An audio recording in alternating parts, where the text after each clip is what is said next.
Shalom Bapak Ibu dan Saudara yang dikasihi Tuhan. Berjumpa kembali dengan saya Suprapti, penyuluh agama Kristen Kecamatan Argomulyo, Kantor Kementerian Agama Kota Salatiga. Pada pagi hari ini kita berjumpa dalam acara Suluh, Suara Penyuluh. Suara Penyuluh merupakan hasil kerjasama Radio Betani FM dengan Bimas Kristen Kantor Kementerian Agama Kota Salatiga. Bapak, Ibu, dan Saudara yang dikasihi Tuhan, kita akan merenungkan Sabda Allah bersama-sama. Namun sebelumnya, saya mengajak Bapak Ibu untuk tundukkan kepala sejenak dan berdoa. Mari kita berdoa. Tuhan Yesus, kami bersyukur Tuhan karena Tuhan Yesus boleh pertemukan kami dalam acara suluh di pagi hari ini. Tuhan, kami ingin mendengarkan sabda-Mu. Kami mohon Tuhan Yesus mengurapi setiap kami, para pendengar Radio Betani FM dimanapun mereka berada. Kiranya Tuhan mempersiapkan hati mereka sehingga mereka boleh mendengarkan sabda Allah ini. Dan sabda Allah ini pun boleh menjadi rema bagi mereka. Hamba dengan segala keterbatasan ya Tuhan, hamba mohon Tuhan juga memampukan hamba, mengurapi hamba sehingga hamba boleh menyampaikan firman-Mu dengan penuh sukacita. Terima kasih Tuhan Yesus, di dalam nama-Mu kami sudah berdoa dan bersyukur. Haleluya, amin. Bapak, Ibu, dan Saudara yang dikasihi Tuhan, pada pagi hari ini kita akan merenungkan firman Tuhan bersama-sama dengan tema menjadi satu tubuh Kristus. Menjadi satu tubuh Kristus.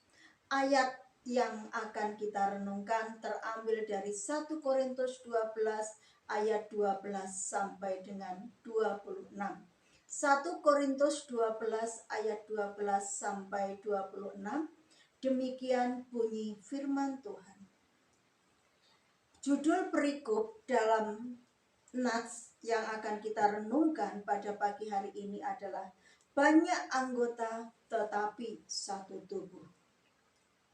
Karena sama seperti tubuh satu dan anggota-anggotanya banyak, dan segala anggota itu sekalipun banyak merupakan satu tubuh.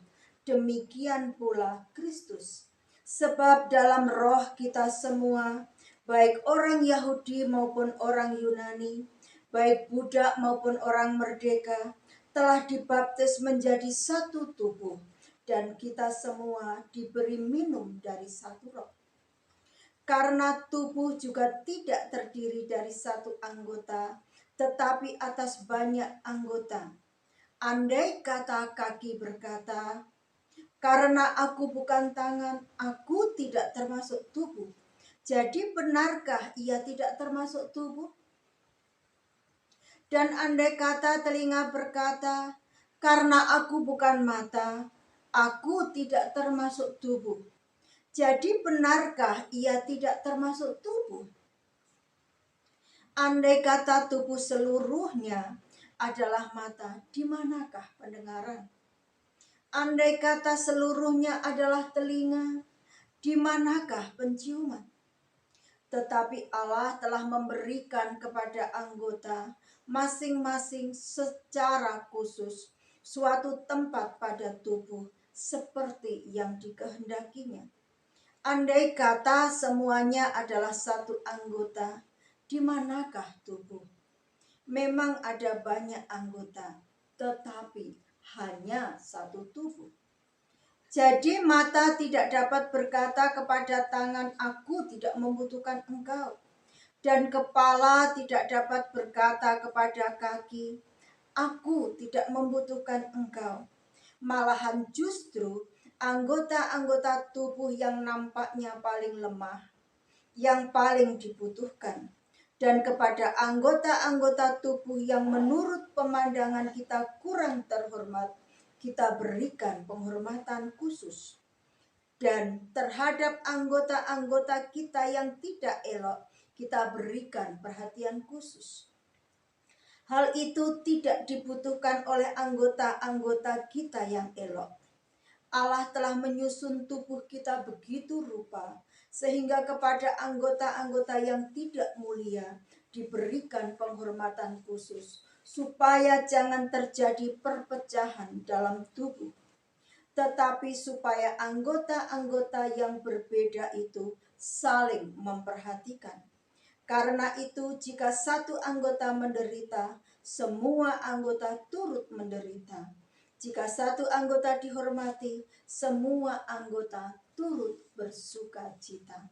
Demikianlah pembacaan firman Tuhan. Berbahagialah setiap kita yang mendengarkan sabda Allah, terlebih yang melakukan di dalam hidup kita setiap hari. Bapak, Ibu, dan Saudara yang dikasihi Tuhan, tema kita pada pagi hari ini adalah menjadi satu tubuh Kristus. Ketika kita berbicara tentang tubuh, pasti kita akan berpikir, apa sih tubuh itu? Atau semua kita telah tahu bahwa tubuh adalah sesuatu yang kita miliki.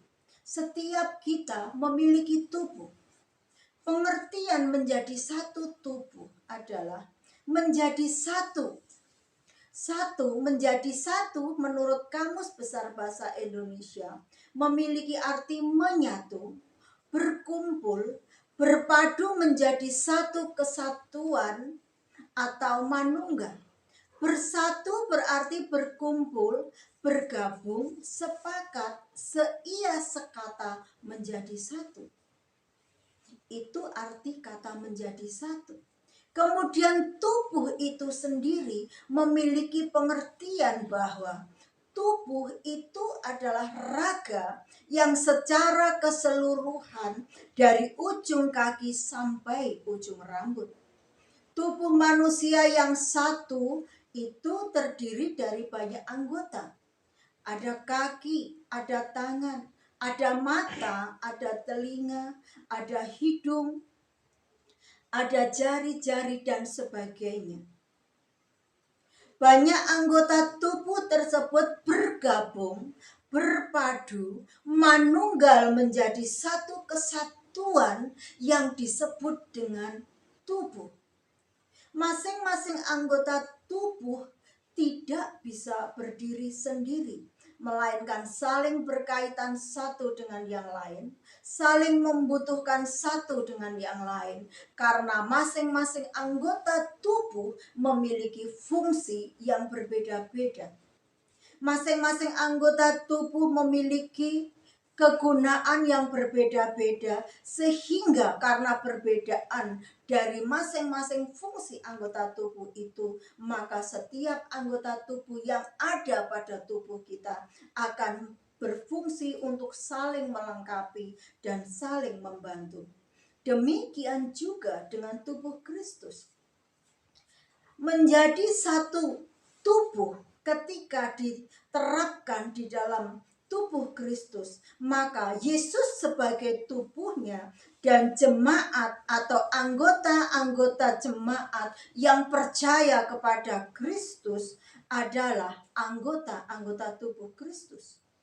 Rasul Paulus menggunakan sebuah analogi yang sangat luar biasa untuk menggambarkan kehidupan jemaat yang telah menerima kasih karunia Kristus, bahwa Yesus sebagai tubuh dan jemaat-jemaat merupakan anggota-anggota tubuh Kristus. Bapak, Ibu, dan Saudara yang dikasihi Tuhan, Rasul Paulus menganalogikan jemaat Korintus sebagai tubuh Kristus, dilatar belakangi oleh adanya perpecahan atau konflik yang terjadi di dalam jemaat Korintus. Perpecahan atau konflik dalam jemaat dipicu oleh adanya perbedaan pandangan tentang karunia-karunia yang mereka miliki, di mana Allah memberikan karunia yang berbeda-beda kepada mereka. Dan akibatnya karena perbedaan tersebut membuat orang-orang tertentu merasa tinggi hati, merasa sombong karena merasa memiliki karunia yang lebih daripada yang lainnya. Sehingga karena mereka memiliki kesombongan, mereka merasa menganggap dirinya lebih. Akibatnya adalah mereka memandang rendah anggota jemaat yang lainnya. Sebaliknya, anggota-anggota jemaat yang dipandang rendah, yang dipandang kurang, yang merasa dirinya kurang mampu, menjadi minder. Dan akibatnya adalah terjadilah perpecahan, terjadilah gap-gap, terjadilah kelompok-kelompok, sehingga perpecahan atau perbedaan pendapat, konflik antar jemaat tidak bisa dielakkan. Bapak, Ibu, dan Saudara yang dikasihi Tuhan, kondisi jemaat Korintus yang berada dalam konflik atau perpecahan tersebut, maka melalui surat Korintus, Rasul Paulus mengingatkan, menasehati dan menegur mereka. Rasul Paulus menghendaki agar jemaat Korintus tetap bersatu, tetap menyatu dan menjadi satu tubuh Kristus. Rasul Paulus mau supaya perpecahan itu bisa berakhir, perpecahan itu bisa kembali pulih, jemaat Korintus bisa menjadi rukun kembali, bisa menjadi satu tubuh, tidak ada yang meninggikan diri, tidak ada yang minder, tetapi mereka boleh kembali menjadi satu kesatuan yang utuh, menjadi satu kesatuan yang saling berkaitan, yang saling berhubungan. Dengan demikian, maka Rasul Paulus menyampaikan nasihat-nasihatnya kepada jemaat Korintus melalui ayat firman Tuhan yang pada pagi hari ini sudah kita dengarkan bersama-sama. Bapak, Ibu, dan Saudara yang dikasihi Tuhan, melalui 1 Korintus 12 ayat 12 sampai dengan ayat 26, Rasul Paulus menyampaikan 3 nasihat yang jika dilakukan dapat membuat jemaat, dapat membuat umat percaya, baik jemaat yang ada di Korintus yang aplikasinya kepada kita umat Kristiani masa kini akan tetap menjadi satu tubuh Kristus. Rasul Paulus menyampaikan 3 nasihat yang jika kita lakukan dapat membuat setiap umat percaya untuk tetap menjadi satu tubuh Kristus. Apakah 3 nasihat tersebut? Bapak, Ibu, dan Saudara, nasihat yang pertama, dalam nasihatnya Rasul Paulus mengingatkan bahwa semua karunia yang dimiliki jemaat bersumber dari satu roh, yaitu Roh Kudus. Di dalam ayat 12 sampai 14 tadi kita sudah membaca dan saya akan membacakan sekali lagi. Karena sama seperti tubuh itu satu dan anggota-anggotanya banyak, dan segala anggota itu sekalipun banyak merupakan satu tubuh. Demikian pula Kristus. Sebab dalam satu roh kita semua, dalam satu roh. Baik orang Yahudi maupun orang Yunani, baik budak maupun orang merdeka, telah dibaptis menjadi satu tubuh, dan kita semua diberi minum dari satu roh.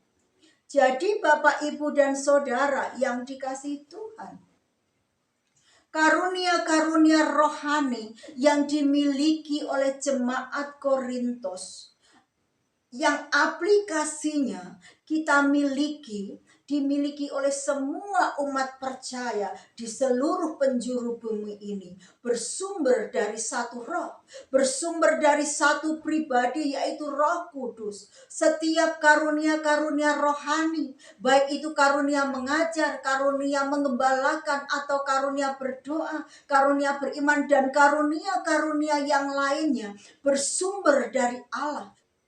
Karena karunia-karunia itu bersumber dari satu sumber, yaitu Roh Kudus, maka tidak ada karunia yang lebih tinggi, tidak ada karunia yang lebih rendah, tidak ada karunia yang lebih baik, dan tidak ada karunia yang lebih buruk. Karena semua karunia yang dimiliki oleh setiap umat percaya dalam pemandangan Tuhan adalah sama. Dengan demikian tidak ada jemaat yang lebih tinggi dan lebih rendah. Mereka semua dalam pandangan Allah adalah sama. Oleh karena itu Bapak, Ibu, dan Saudara yang dikasihi Tuhan, tidak ada alasan buat kita untuk menjadi sombong atau memegahkan diri. Kita harus ingat, Allah tidak pernah membeda-bedakan. Allah di dalam Yesus Kristus memandang setiap kita sama. Baik kita orang yang kaya maupun orang yang miskin. Baik kita orang yang berpendidikan atau orang yang berkurang pendidikan.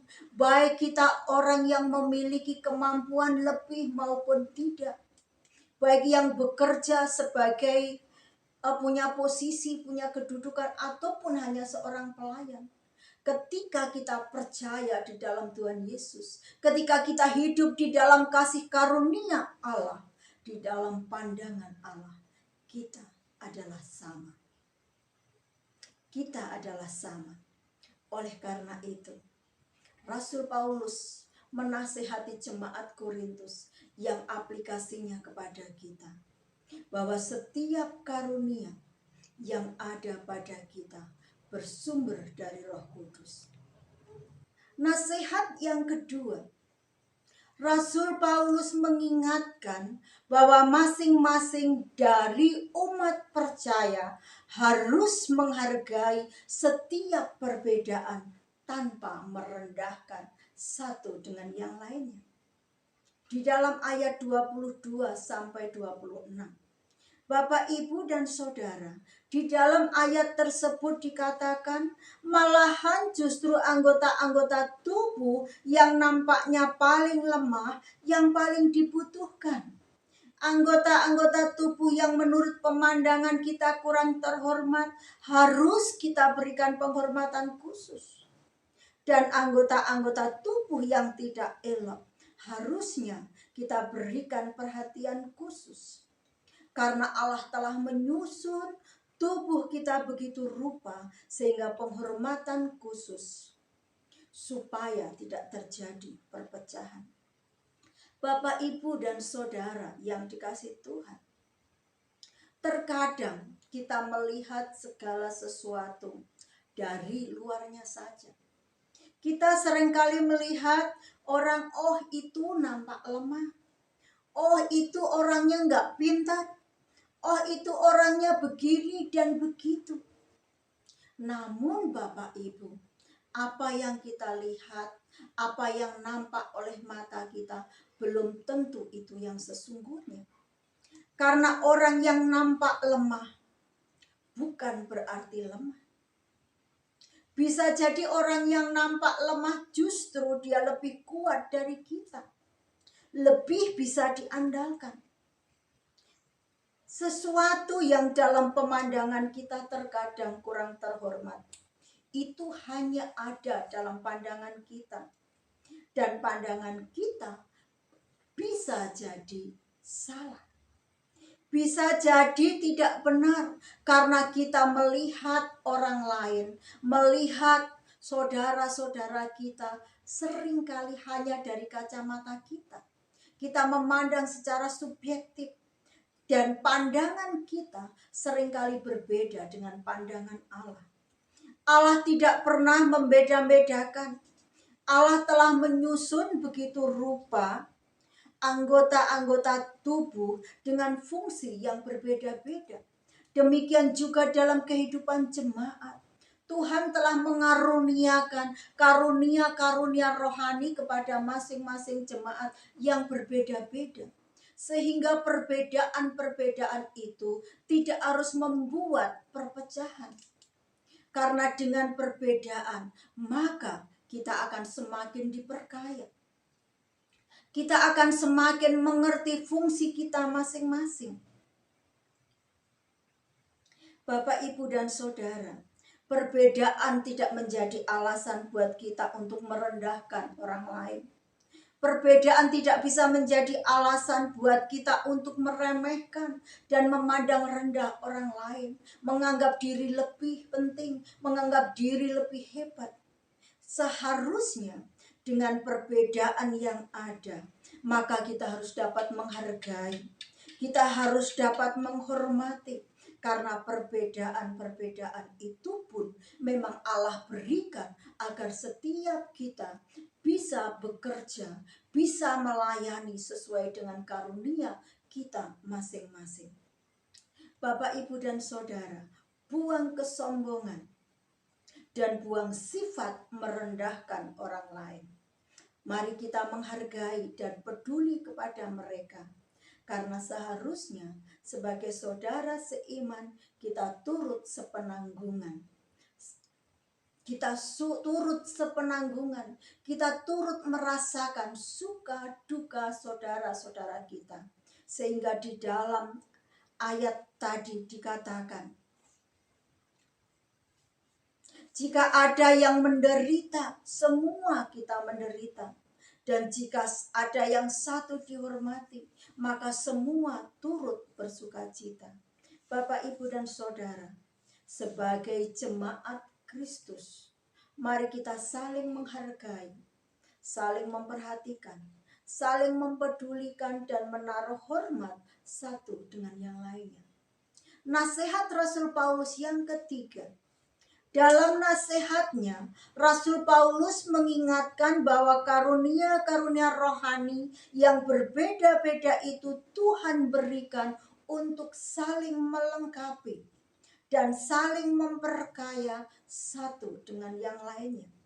Itu tertera di dalam ayat 14 sampai 21.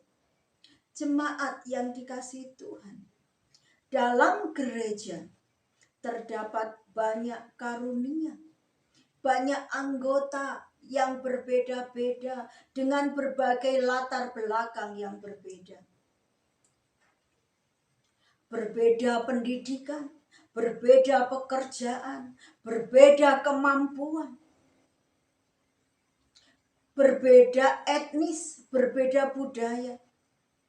Tetapi perbedaan itu Tuhan Yesus mau supaya perbedaan itu bisa kita pakai agar kita bisa saling melengkapi. Kita pakai untuk saling melengkapi satu dengan yang lainnya.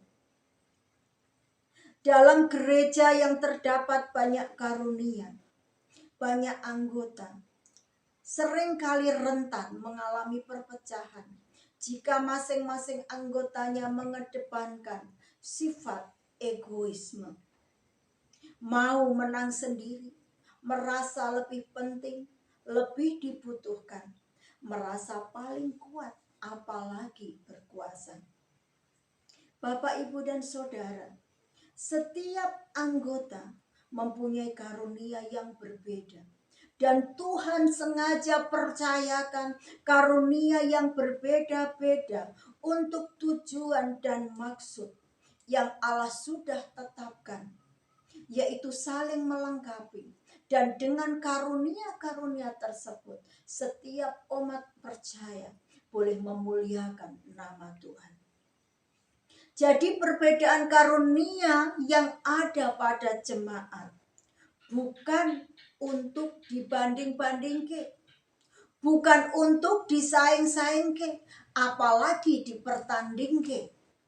Jadi Bapak Ibu jangan pernah membanding-bandingkan jemaat yang satu dengan jemaat yang lainnya berdasarkan karunia yang mereka miliki. Jangan disaing-saingke. Jangan apalagi kita dipertandingkan karunia yang satu dengan karunia yang lain. Karena perbedaan karunia pada jemaat seharusnya difungsikan untuk saling melengkapi dan saling memperkaya satu dengan yang lainnya. Anggota jemaat yang kuat melengkapi yang lemah. Begitu pula sebaliknya. Bapak, Ibu, dan Saudara yang dikasihi Tuhan. Satu hal yang harus kita sadari adalah bahwa setiap anggota jemaat memiliki kelebihan dan kekurangan. Punya kekuatan dan kelemahan. Dan hendaknya kelebihan yang satu dapat menutupi dan memperkaya kekurangan yang lain. Dan kekuatan yang satu dapat menutupi kelemahan yang lain.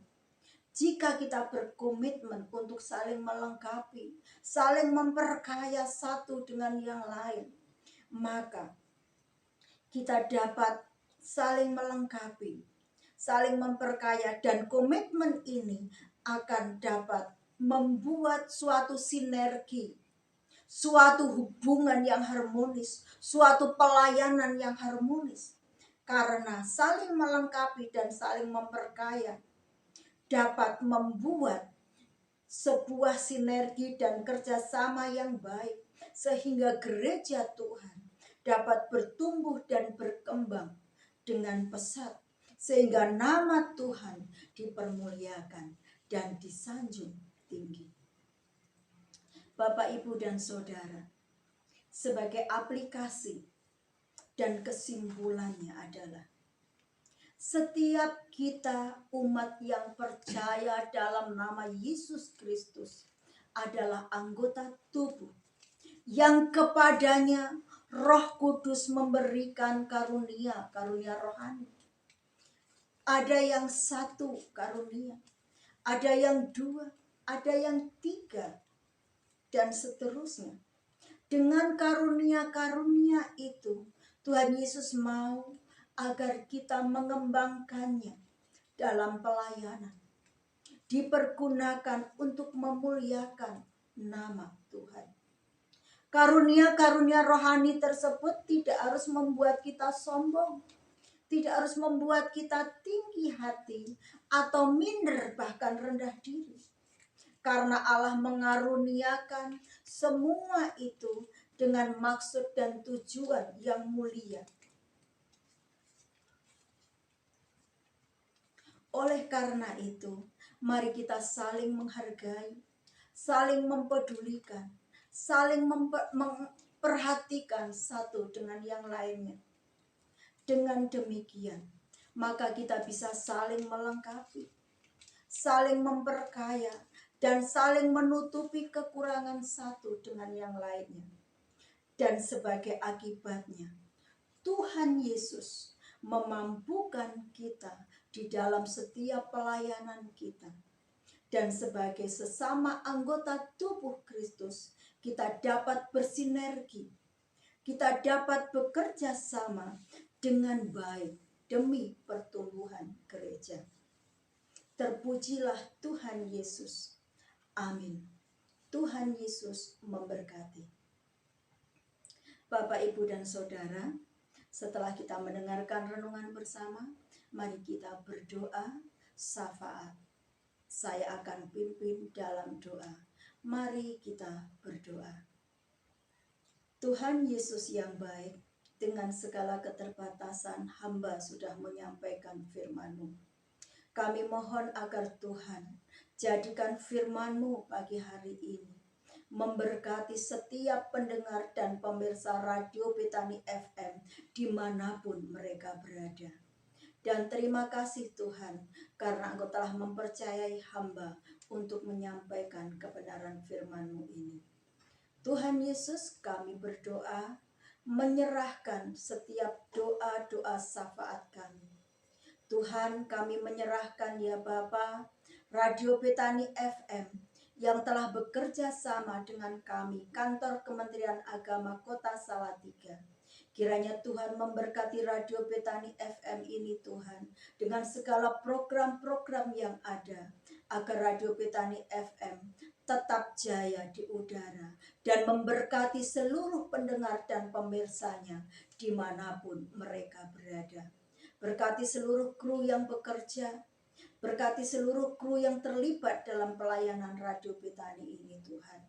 Agar Tuhan memberikan hikmat-Mu atas mereka, sehingga program-program yang mereka tampilkan, yang mereka sampaikan boleh memberkati kami semua, semakin variatif dan semakin indah.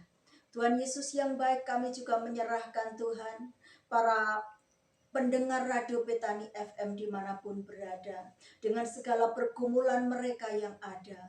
Kiranya Tuhan memberkati, Tuhan menolong, Tuhan menjawab setiap pergumulan-pergumulan mereka ya Bapa. Tuhan Yesus yang baik, kami juga menyerahkan bangsa dan negara kami Tuhan. Kami mohon pergumulan-pergumulan bangsa, Tuhan boleh campur tangan, Tuhan boleh memberkati ya Bapa, agar Indonesia, bangsa kami mampu menangkal, mampu mengatasi setiap pergumulan-pergumulan yang ada. Berkati setiap aparatur pemerintah, mulai dari yang terbawah sampai yang tertinggi. Tuhan pakai mereka menjadi alat-alat Tuhan yang dapat membawa kemajuan bangsa kami. Sehingga bangsa kami Indonesia boleh semakin maju. Dan krisis-krisis yang terjadi boleh teratasi ya Tuhan. Tuhan Yesus, kami menyerahkan kota Salatiga ke dalam tangan-Mu. Kami mohon Tuhan campur tangan dan memberkati kota Salatiga ini, agar kota Salatiga semakin indah, semakin rukun, semakin harmonis masyarakatnya. Berkati juga para penyuluh agama Kristen yang terlibat dalam pelayanan Tuhan.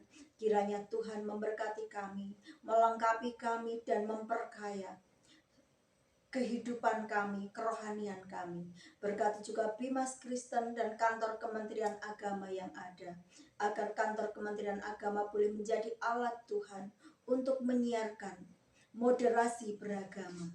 Tuhan Yesus yang baik, kami menyerahkan seluruh masyarakat, seluruh pelayan-pelayan Tuhan, seluruh gereja Tuhan, seluruh umat Tuhan. Berkati semuanya dengan segala pergumulan-pergumulan yang ada, agar hidup kami boleh menjadi berkat bagi saudara, bagi sesama kami. Tuhan Yesus yang baik, kami sebagai anggota tubuh Kristus, tolong mampukan kami Tuhan, untuk kami tetap berpegang teguh kepada firman-Mu Tuhan, agar kami tetap menjadi satu tubuh, supaya kami dapat bersinergi, saling melengkapi ya Tuhan. Terima kasih Tuhan, doa yang jauh dari sempurna ini kami panjatkan hanya di dalam satu nama, Tuhan Yesus Kristus. Haleluya, amin. Bapak, Ibu, dan Saudara yang dikasihi Tuhan, sampai di sini dulu jumpa kita dalam acara Suluh. Kita akan bertemu kembali minggu depan dalam acara yang sama. Shalom.